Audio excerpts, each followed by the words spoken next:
계속 하고 있는데 오늘 3장 말씀 함께 읽었습니다. 여러분 1절과 2절을 다시 한번 읽어보려고 하는데 화면에 말씀 올려두시고 같이 한번 읽어보겠습니다. 시작.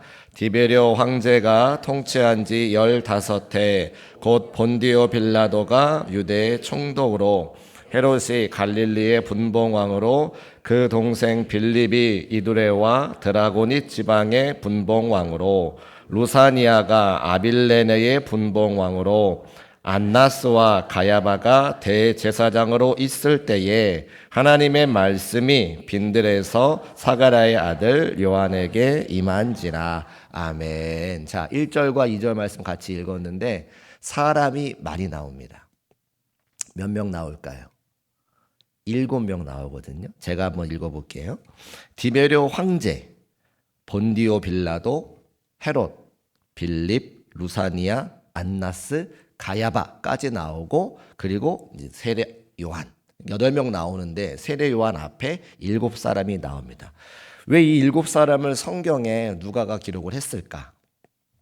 이 7사람이 누구길래 세례 요한을 소개하면서 이 앞에 7명이나 장황하게 이야기를 했었어야 될까? 가만히 보면 세례 요한이 활동하던 시대에 그 당시 나라를 다스리고 통치하던 정치 지도자들, 그리고 종교적으로 대제사장 안나스와 가야바, 정치와 종교의 지도자들을 이야기하고 있는 겁니다. 그런데 사람들도 아마 그 7명을 집중하고 조명하고 이렇게 바라보았겠죠. 왜냐하면 나라를 다스리고 정치, 종교, 지도자였기 때문에 그랬을 것입니다. 사람들이 주목하고 그들을 쳐다보고 했을 것이죠. 그런데 사람의 시선과 또 세상의 시선과 세상의 관심은 그 7명에게 있다 할지라도 하나님은 누구를 바라보세요? 중요한 것은 사람의 관점이 아니라 하나님의 관점과 시선인데 하나님은 누구를 주목하시냐? 빈들에 있는 사가랴의 아들 세례 요한에게 집중되어 있는 것을 보게 됩니다. 글을 쓸 때에 뒤에 부분에다가 강조점을 두기 때문에 그렇죠. 그러니까 사람의 시선은 앞에 나오는 7명의 정치 지도자, 종교 지도자를 말하고 있지만 세상의 관심은 세상을 다스리고 통치하는 사람들의 관심이 있지만 하나님의 관심은 빈들에서 하나님과 독대하고 있는 그 한 사람 세례 요한에게 있음을 믿으시기를 주의 이름으로 축복합니다. 하나님이 주목하는 것과 세상이 주목하는 게 다르다는 거예요. 사람들은 권력의 자리에 있는 사람들을 주목합니다. 그럼 하나님은 그들을 주목하지 않으세요. 세상은 돈이 많은 사람들을 주목합니다. 하나님은 돈은 많은 사람 주목하지 않으세요. 하나님이 누구를 주목하시느냐? 빈들에서 하나님과 독대하여 하나님을 찾는 그 한 사람 세례 요한을 주목하고 있는 것을 오늘 1절과 2절 말씀이 우리에게 하고 있는 말씀인 거죠. 하나님께서 성경을 읽어보니까 찾으시는 사람이 있어요.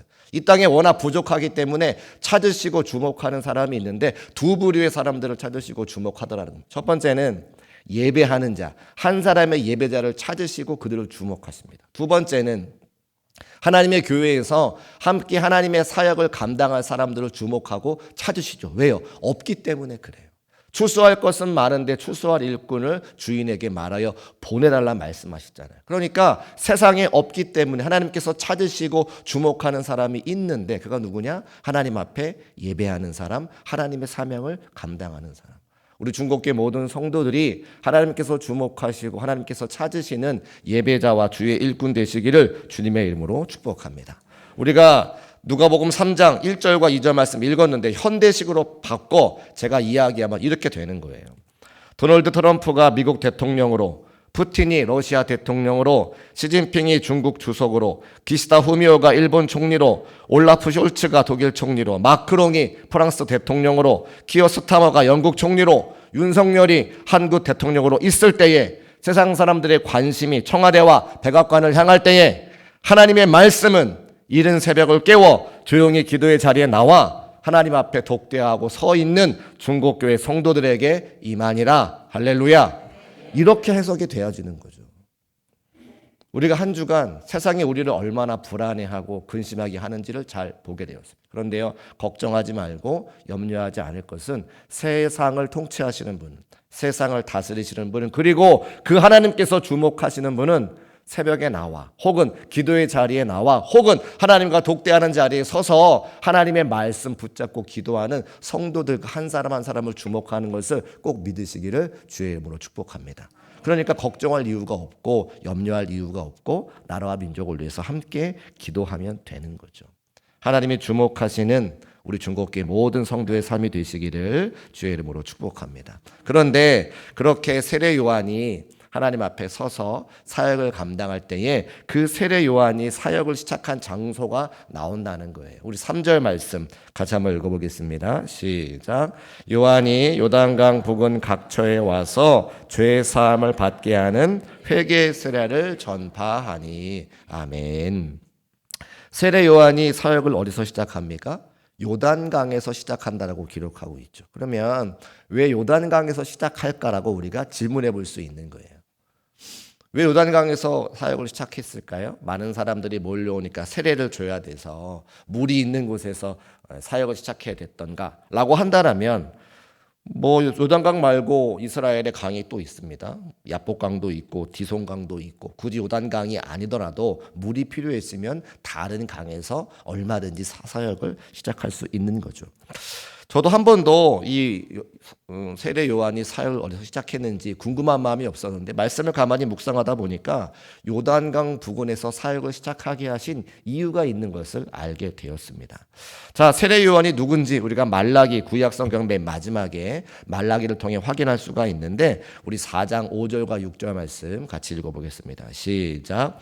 보라, 여호와의 크고 두려운 날이 이르기 전에 내가 선지자 엘리야를 너희에게 보내니니 그가 아버지의 마음을 자녀에게로 돌이키게 하고 자녀들의 마음을 그들의 아버지에게로 돌이키게 하리라. 돌이키지 아니하면 두렵건대 내가 와서 저주로 그 땅을 칠까 하노라 하시니라. 아멘. 자, 구약 성경의 맨 끝은 말라기인데 그 말라기에서 무슨 예언의 말씀을 주시냐면 선지자 엘리야가 다시 온다는 거예요.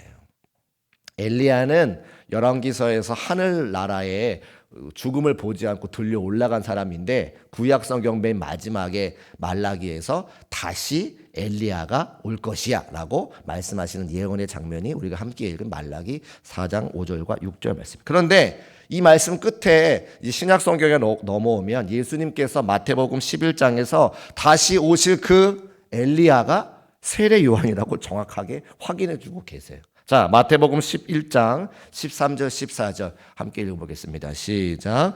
모든 선지자와 율법이 예언한 것은 요한까지니 만일 너희가 즐겨 받을진대 오리라 한 엘리야가 곧 이 사람이니라. 요한까지 예언되어 있는데 그 요한이 누구예요? 오리라 한 엘리야, 바로 그 사람이라고 이야기해요. 그러니까 세례 요한이 누구처럼 온다는 거예요. 제2의 엘리야로 세례 요한이 엘리야의 그 성품과 능력을 가지고 예수님의 오시기를 준비하는 제2의 엘리야가 된다는 거예요. 그런데 그러면 세례 요한이 엘리야, 제2의 엘리야가 되는 것까지는 이해가 됐어요. 그런데 요단강에서 사역을 시작한 것과 무슨 상관이 있느냐?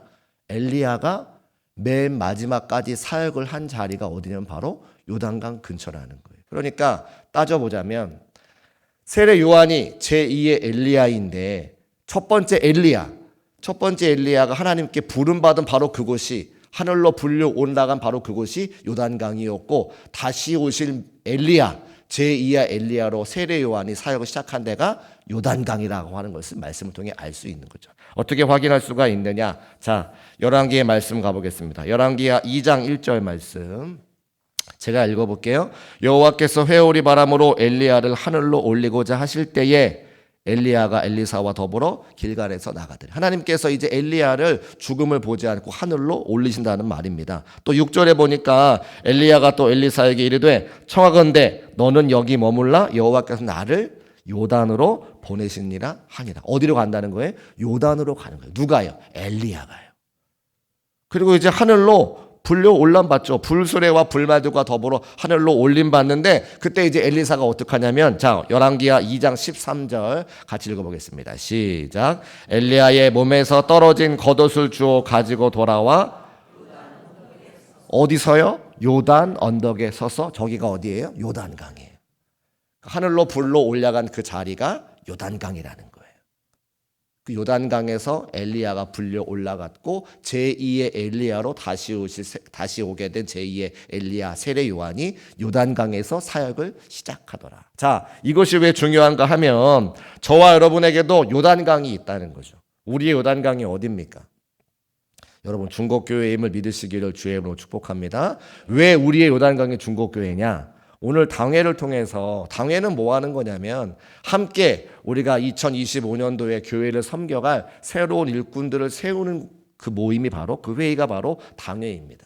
그러면 2024년까지 우리 교회가 창립된 이후로 2024년 오늘까지 함께 교회를 섬긴 먼저 엘리야가 있다는 거예요. 하나님께서 은혜 주셔서 하나님의 마음 가지고 하나님의 능력 가지고 함께 교회를 섬겨왔던 수많은 믿음의 선배들이 있다는 거죠. 그 선배들의 믿음과 헌신과 수고와 기도 때문에 우리 중국교회가 오늘까지 올 수 있었어요.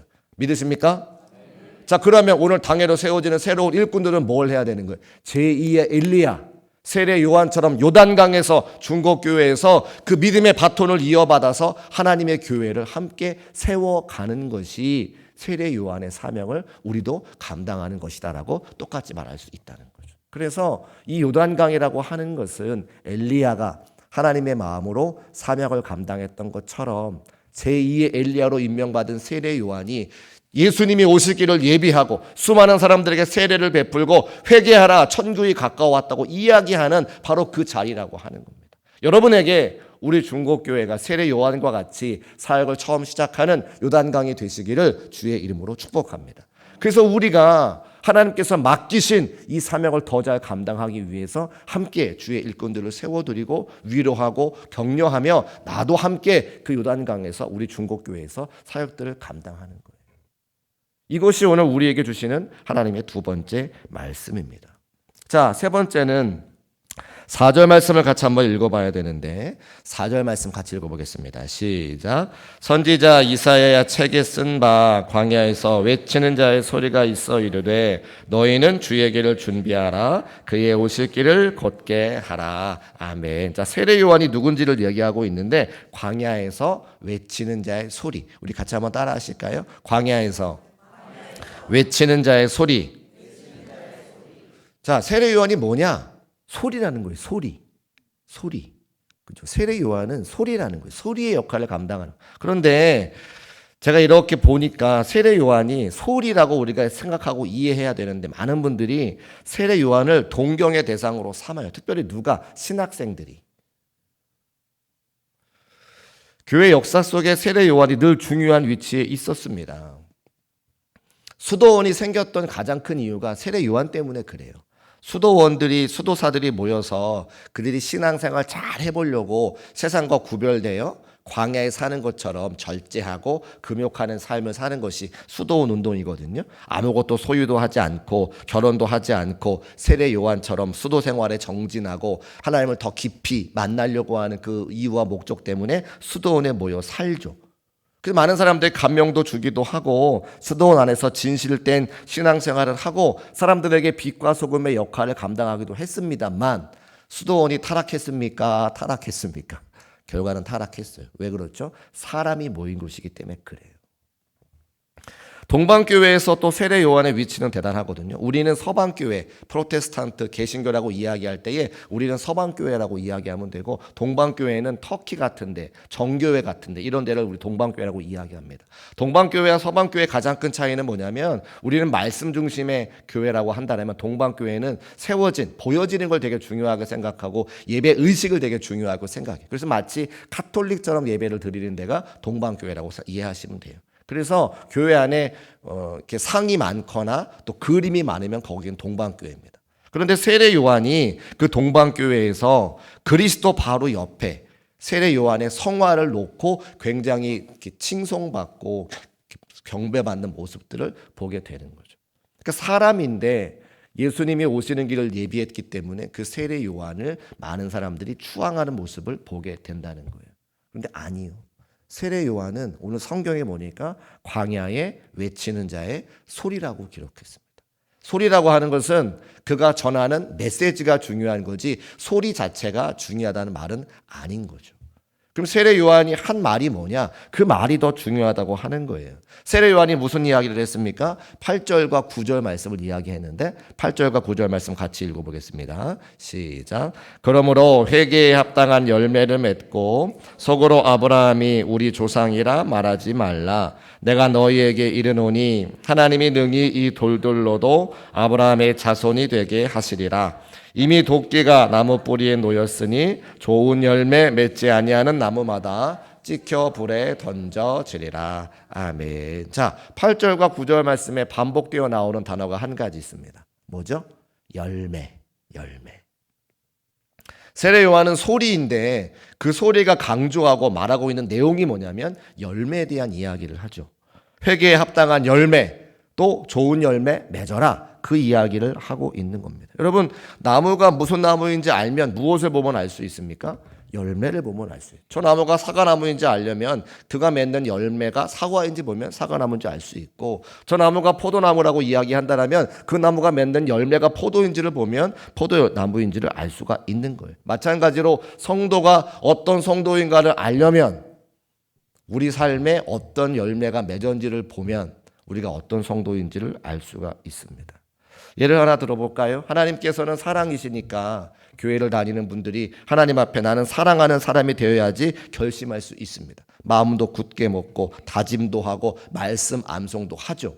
또 기도도 합니다. 그런데 그의 삶의 자리에서 만나는 모든 사람들과 사랑하지 않고 섬기지 않고 늘 다툼과 평화가 없다라면 그 사람이 사랑의 열매를 맺는 겁니까? 맺지 못하는 겁니까? 맺지 못하는 거예요. 사람이 아무리 결심한다 한다 할지라도, 아무리 내가 말씀 묵상한다 할지라도, 아무리 내가 기도한다 할지라도 그의 열매가 많은 사람들에게 자꾸만 싸우고 다투고 문제와 분쟁을 일으키면 그는 사랑하는 사람이 아니라고 하는 겁니다.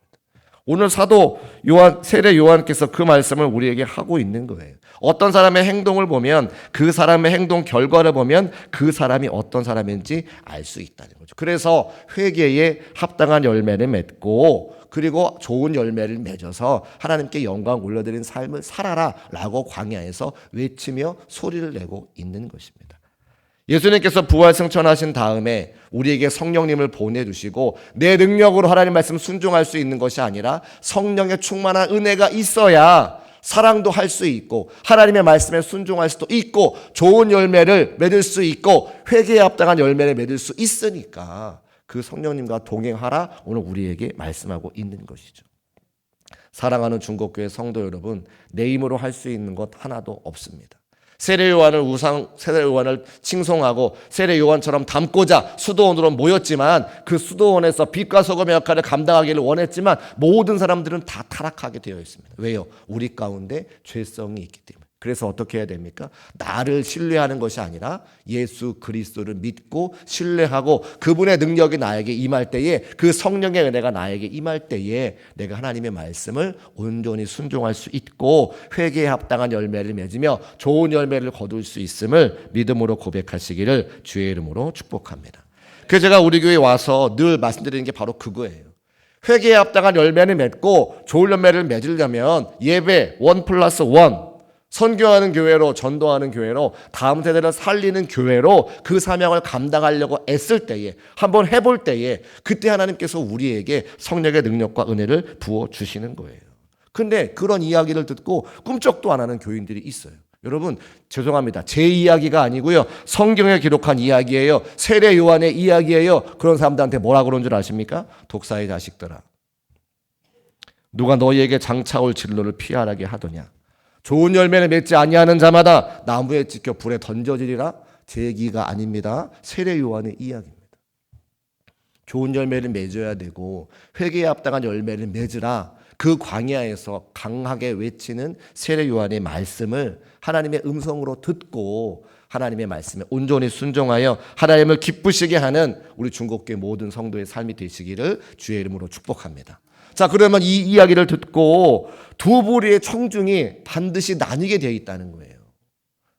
자, 10절 말씀, 12절 말씀, 14절 말씀에 첫 번째 청중이 어떻게 하느냐. 자, 무리가 물어 이르되 그러면 우리가 무엇을 하리이까?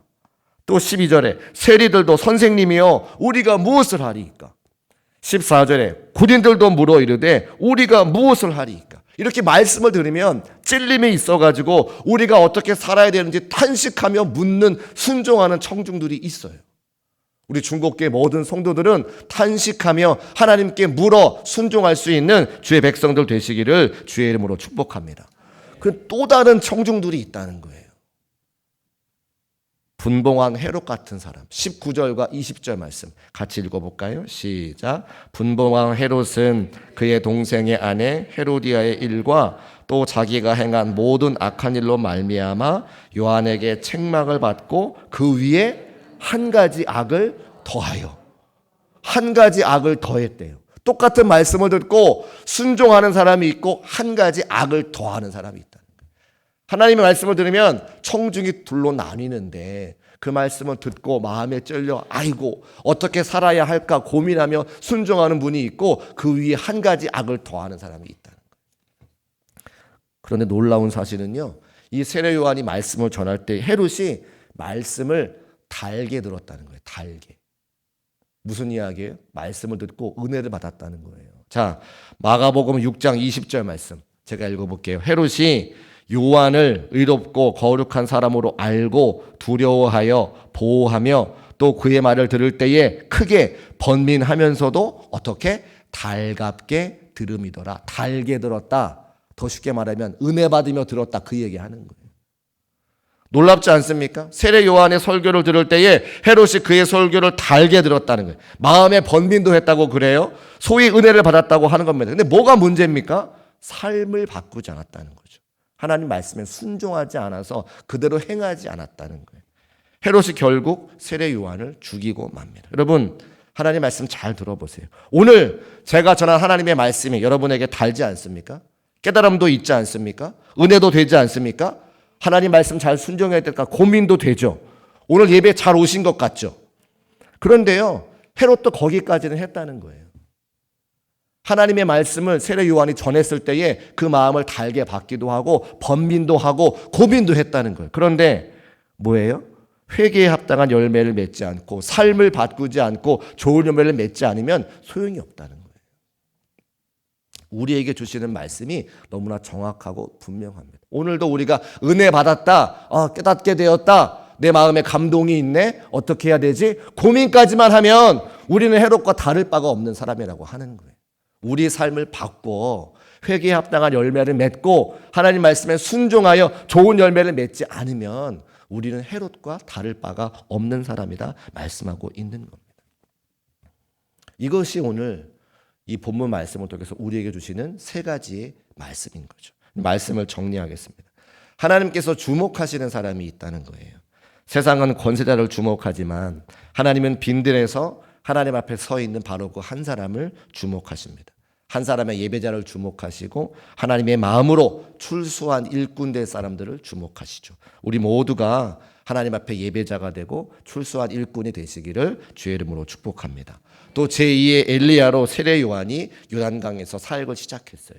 우리의 요단강이 어디라고요? 중국교회라고 하는 거죠. 지금까지 먼저 엘리야와 같이 하나님의 마음으로 하나님의 능력으로 교회를 섬겨오셨던 많은 믿음의 선배들이 있었기 때문에 우리가 오늘 이곳에서 예배할 수 있는 것이고 이제 우리도 하나님의 일꾼처럼 일꾼 되어서 세례 요한과 같이 제2의 엘리야가 되어서 우리 중국교회 요단강에서 하나님의 사명을 잘 감당하기를 원합니다.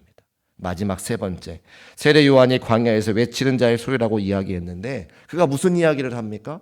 회개에 합당한 열매를 맺고 좋은 열매를 거두라 우리에게 말씀하고 있어요. 말씀을 듣고 은혜 받았다, 깨닫게 되었다, 고민하게 되었다. 여기에만 그치면 우리는 헤롯과 같은 사람이라 말씀하고 있습니다.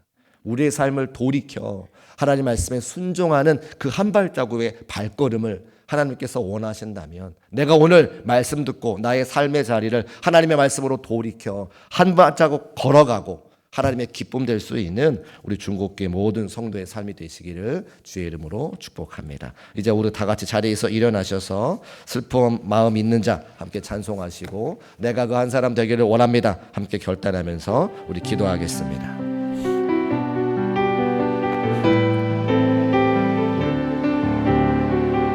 슬픈 마음 있는 자 슬픈 마음이 있는 자, 몸과 영혼 병든 자, 누구든지 부르시오.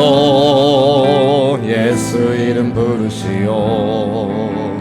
그 이름을 믿는 자, 그 이름을 부르는 자, 그가 어떤 사람이든 그는 구원하. 2절 찬송합시다. 은과 금 내게 없으나, 은과 금 내게 없으나 나 가진 건 너에게 주니. 능력의 이름 예수라. 그 이름을 붙드시오. 그 이름을 믿는 자, 그 이름을 외치는 자, 그가 어떤 사람이든 그는 주의 영광 보리라. 예수 예수 예수 예수. 오 능력의 그 이름 예수. 나 외쳐 부르네. 예수 예수. 오 구원의 그 이름 예수. 나 외쳐 부르네. 예수 그리스도 예수 예수 예수 예수. 오 능력의 그 이름 예수. 나 외쳐 부르네. 예수 예수. 오 구원의 그 이름 예수. 나 외쳐 부르네. 예수 그리스도. 우리 이 시간 함께 통성으로 기도하실 때